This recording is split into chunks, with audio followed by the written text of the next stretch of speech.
Hi everyone, this is Susan, Amira-Worman's mom, and I'm excited because I get to read you guys a story today.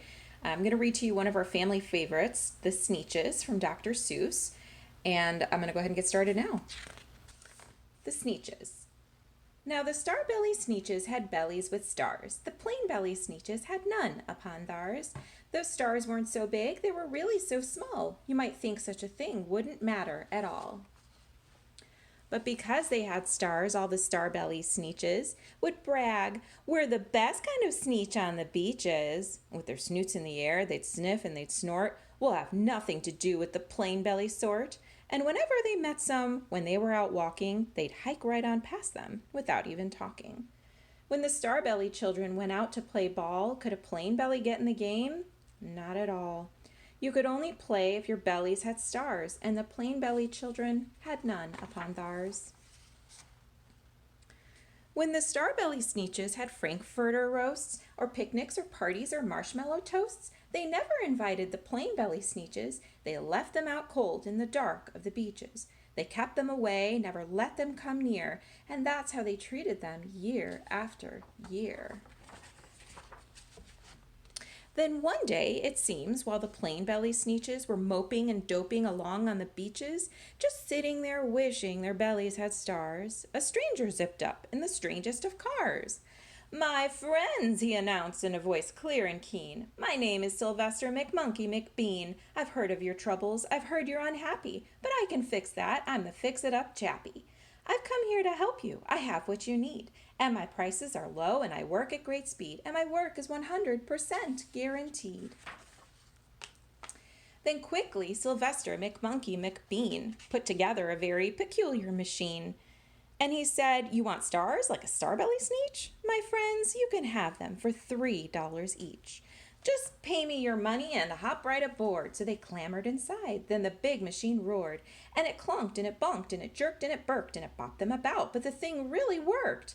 When the plain-belly Sneeches popped out, they had stars. They actually did. They had stars upon theirs.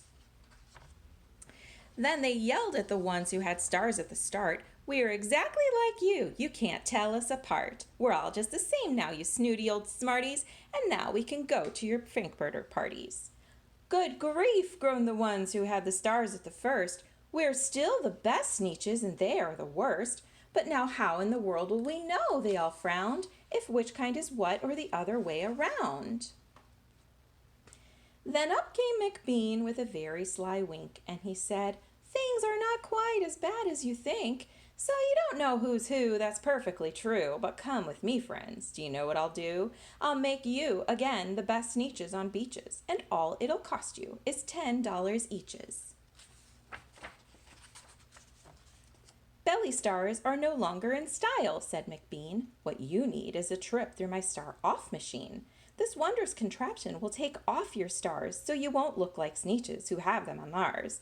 And that handy machine, working very precisely, removed all the stars from their tummies quite nicely.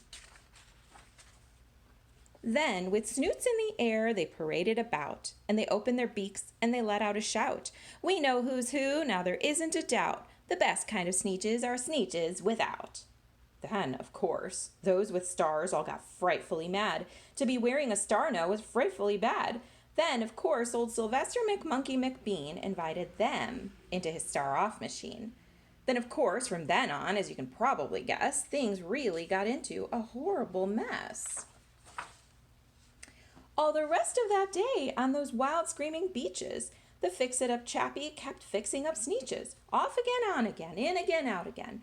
Through the machines they raced round and about again, changing their stars every minute or two. They kept paying money, they kept running through, until neither the plain nor the star-bellies knew whether this one was that one, or that one was this one, or which one was what one, or what one was who.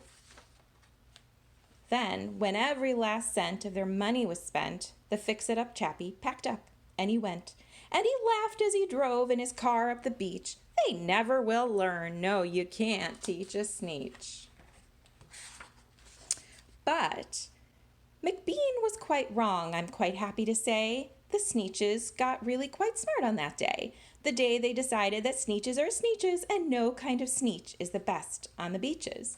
That day all the Sneeches forgot about stars, and whether they had one or not upon theirs. That's the end.